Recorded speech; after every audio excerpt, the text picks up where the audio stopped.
রাজধানীর গুলিস্তানের ফুটপাতে চলে কোটি টাকার চাঁদাবাজি, আর দোকানীদের কাছ থেকে এ টাকা তোলেন প্রায় 100 লাইনম্যান। তবে নেপথ্যে থেকে তাদের পরিচালিত করেন রাজনৈতিক ছত্রছায়ায় থাকা কথিত বড় ভাইরা।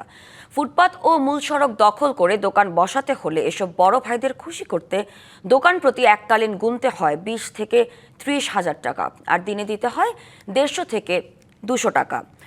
হকারদের পাশাপাশি টাকা আদায়ে অভিযুক্তরাও বলছেন চাঁদার ভাগ যায় পুলিশের পকেটেও।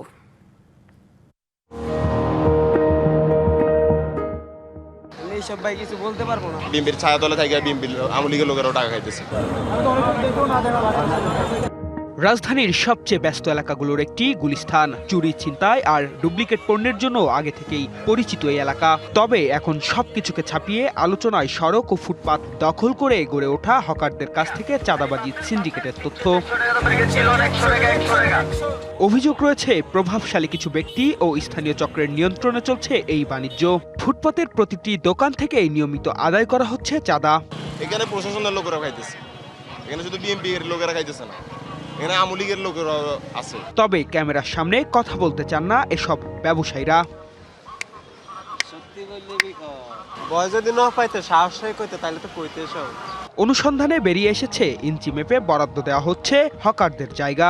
60 ইঞ্চি জায়গার জন্য অগ্রিম নেওয়া হচ্ছে 20 থেকে 30 হাজার টাকা, আর সন্ধ্যা নামলেই লাইনম্যানরা এসে নিয়ে যায় লাইনের খরচ।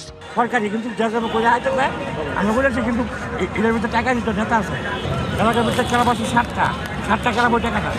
এই রাত্রে আসে 8টা 9টা 7টা মাগরিবের পরে। ভিডিওতে যে ব্যক্তিকে টাকা নিতে দেখা যাচ্ছে তার নাম কুদ্দুস। দোকানিরা বলছেন বিএনপি নেতা রহমতুল্লাহ বাবুর হয়ে টাকা তুলছেন তিনি। তবে এই নেতা অভিযোগ অস্বীকার করে বলেন টাকা তুলছেন বিএনপির আরেক নেতা নবী। মূলত এই টাকা পুলিশকে দেওয়া হয় অভিযান ঠেকাতে। কিছু দায়িত্ব দিয়েছে, 5টা দোকান, তুই টাকাটা পুলিশের টাকাটা উঠে নবীর কাছে পৌঁছায় দিবি। নবী ডিল করে পুলিশ প্রশাসন। এবার গোপন ক্যামেরায় ধরা পড়েছে দোকান বসাতে কত টাকা খরচ হয় এবং প্রতিদিন কত টাকা নেয় লাইনম্যানরা। কারেন্টের লাইন যারা চালায় এটা লাইন টাকা উঠা 50 টাকা করে, 50 টাকা। দোকানিরা আরো বলেন চাঁদা না দিলেই ঘটে বিপত্তি, দোকান বন্ধ, মারধর, এমনকি দেওয়া হয় প্রাণনাশের হুমকিও। চাঁদা যদি না দেয়, হুমকি দেয়, কালকে থেকে দোকান লাগাইছে না যদি লাইন বিল না দিতে পারস। নগদ নিয়ে এলো হার না মানা হার অফার। সর্বনিম্ন 10,000 টাকা রেমিটেন্স নগদে পাঠালে থাকছে স্বর্ণের হার জেতার সুযোগ। পোলা বাইনায় পরে দিয়ে হামলা করলে আমরা কিছু জানি না। সবশেষ গেল এপ্রিলেও গুলিস্তান হকার মুক্ত করার চেষ্টা করে সিটি কর্পোরেশন ও পুলিশ। হকারদের আইডি কার্ড দিয়ে সড়কের নির্দিষ্ট জায়গায় বসানোর কার্যক্রম শুরু করা হয়। তবে সরজমিনে দেখা গেছে ভিন্ন চিত্র। অভিযোগ রয়েছে টাকা দিলেই মেলে জায়গা, বসানো যায় দোকান। টাকা দিলে সব ঠিক, চাইলে না দিলে টাকা উঠে দিব। আমাদের অনুসন্ধান বলছে স্টেডিয়াম মার্কেটে রয়েছে মোবাইল বাবুল নামে এক বড় ভাই।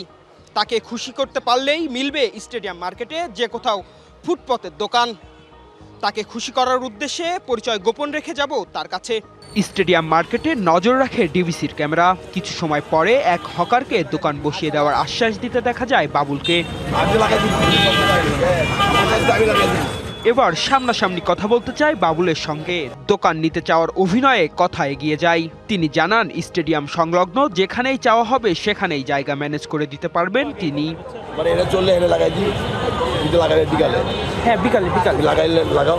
সিটি কর্পোরেশন ও পুলিশের অভিযানের বিষয়ে তিনি বলেন এখন একটু ধরপাকড় চলছে, ঈদের পরে আসলেই ভালো জায়গা দেওয়া যাবে।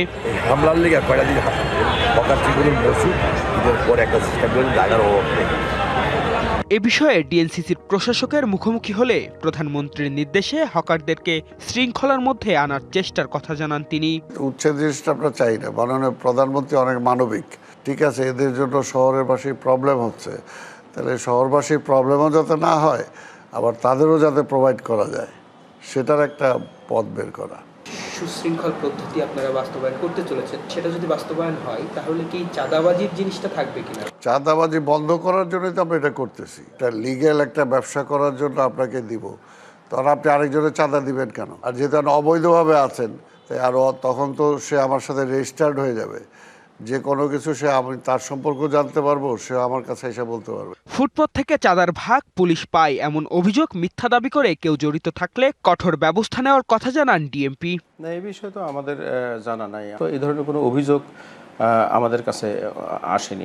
এবং সেখানে যদি আমাদের ডিএমপির কেউ জড়িত থাকে অবশ্যই আমরা আইনানুগ কঠোর ব্যবস্থা গ্রহণ করব। মতিঝিল থেকে গুলিস্তান সড়ক ফুটপথ দখল করে ৯,০০০-এর বেশি দোকান থেকে টাকা তোলা এবং লাইনম্যানদের দায়িত্বে থাকা রহমতুল্লাহ বাবু, রিয়াজ, বাবলু, নবীসহ ডজন খানিক নেতা আরও ১০০ জনকে দিয়ে চাঁদা তোলান।